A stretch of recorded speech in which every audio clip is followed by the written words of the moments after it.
Hello, guys. Welcome back to Beyond the Realms. And finally, I'm doing the second episode of the best films of the 21st century. And for those of you that did not see the first episode of this, this is basically, you hear people say, oh, there's no good films anymore. And, there's just always crap out there. Well, the majority of the time that's probably true, but I feel that there are some very good films that have came out since the year 2000, and that's what this series is all about, just showcasing some films from the 2000s up the 21st century. So the first one I did, I believe it was all horror films. So this time I purposely did not pick any horror films. There were several that I wanted to throw in here and that I will in future episodes. But today, got some drama, got some comedy, got some sci-fi. So let's get started. First up from 2007, and this is actually the Academy Award winner for Best Picture from the Coen brothers, No Country for Old Men. I really, really love this film. This is an excellent drama. I love the subtlety to it and how this film is one of the most intense films I've ever seen. It had me on the edge of my seat the entire time. And some of the most quiet scenes in this film are also some of the most intense scenes that have ever been filmed. I adore this movie. I never get tired of it. It is so awesome. It's so great. It's about a guy that stumbles onto a scene that is, where the murders happen. He finds this money, takes off the money. Well, then this guy comes after him and is trying to kill him, and he is an unstoppable killing machine. He's just evil personified, played by Javier Bardem, or Bardem, however you want to say it. Guys, if you've never seen this, God, you got to check it out. I mean, I think the Academy Awards, they missed the spot a lot of times on Best Picture, but this is one of the times where they really nailed it. Just an excellent film, guys. Absolutely excellent. Next up from 2010, this was nominated for Best Picture. It was actually nominated for 7 Academy Awards, and it is The Fighter. Christian Bale and Mark Wahlberg, as you can see here. Just another one, man, that I love it. It's so great, based on a true story. Christian Bale is a trainer. I can't remember the name of the guy he plays in this. Dickie Ward. He's a drug addict, but he's an excellent trainer. He's just a mess, though. Christian Bale is absolutely excellent in this film. Just phenomenal. Mark Wahlberg, he's okay, but Christian Bale is the real highlight of this, and Amy Adams also, I believe yes, Amy Adams. I'm having a brain fart tonight. Just great. It's about a guy, it's a fighter, and Christian Bale is the fighter, of course. Mark Wahlberg, the trainer, is Christian Bale. Just a great film, guys. Very, very excellent drama. I love it. Next up, from 2008, oh man, a comedy classic. How can you not like this film? It is Step Brothers. This is a film that I did not see until just a couple of years ago, believe it or not. I did not see this when it was first out. I didn't care. I'm not the biggest Will Ferrell fan. But God, this film never fails to crack me up. This is one that if I'm in a bad mood, I've had a bad day, or if I'm sad, if I'm depressed, whatever, I can put this film in. This is one that will cheer me up, much like how Dumb and Dumber is. This is just a comedy that will make me laugh no matter what mood I'm in. It is absolutely excellent.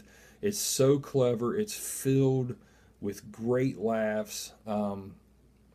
It's just amazing, guys. Just absolutely amazing. These two are absolute idiots in this film, and I mean that with the most respect and in a good way. Next up from 2011 is Warrior. To me, this is a modern day Rocky. This is a film about 2 UFC fighters who are estranged brothers, played by Tom Hardy, which everybody knows as Bane from The Dark Knight Rises, and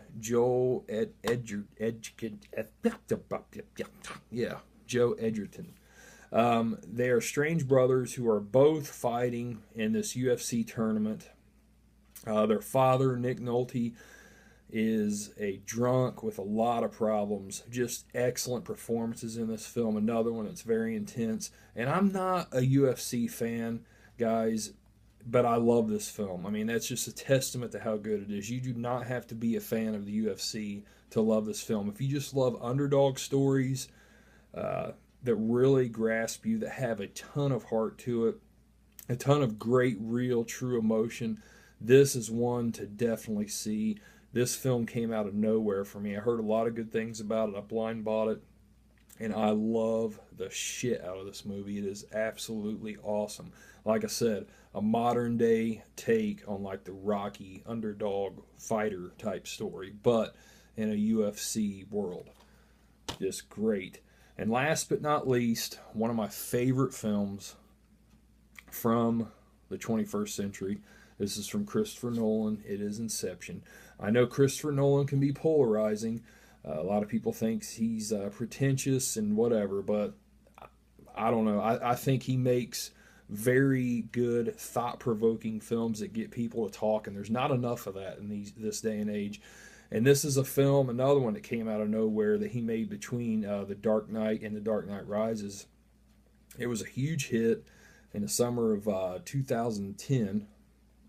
And, I just think it's awesome that, you can have a big budget summer blockbuster film that makes you think. That a film that you can watch 5 times and get 5 different interpretations out of it, different ways of looking at it. There's no one direct path in this. And that's what I really love about this, and what I love about most of Nolan's films, that he challenges you. He makes you use your brain, And the thing I've always loved about this film, and it frustrates some people, is you never just get the story. Like, most movies, you're learning, and then you get to a certain point where you know what's going on. In the last half, the characters are learning what's going on, and you're just following the story. This one, you're constantly learning. You're constantly being challenged throughout the film. And then at the end, of course, you've got the ending in this, which causes, all kinds of talk, speculation, controversy, love, hate, whatever. I really, really like this film a lot. This is, I have to say the Batman movies are probably my favorite overall Christopher Nolan film, even though it's 3 films, just as a trilogy as a whole. But this one, it's right there. I always go back and forth between The Dark Knight and this is my favorite Christopher Nolan film. But, this is just one of the most original and thought-provoking and challenging sci-fi films I've ever seen. Excellent effects. Excellent acting. Just a really, really good film, guys. I love Inception. And if you've never seen this, wow, check it out. It's about, being able to go into dreams to affect reality, to change people's perception of things, to change people's thought process through dreams. Just really, really great. So, guys, that is it for the second episode of the best films of the 21st century. I hope you guys enjoyed this. If you've seen these films and you like them, or if you hate them, whatever, leave me a comment below. Let's get some conversation going about these films. I'd like to hear your guys' thoughts on these. And I hope to start doing these a little bit more regularly. I'm going to try to get back into doing videos a little bit more regularly. We'll see how that goes. But there's a bunch of films that I have that I could add into this, and that I will add into this film series or video series, whatever you want to call it. So, guys, that's it for now. I am Jason. I appreciate you watching Beyond the Realms, guys. Have a good one. Later.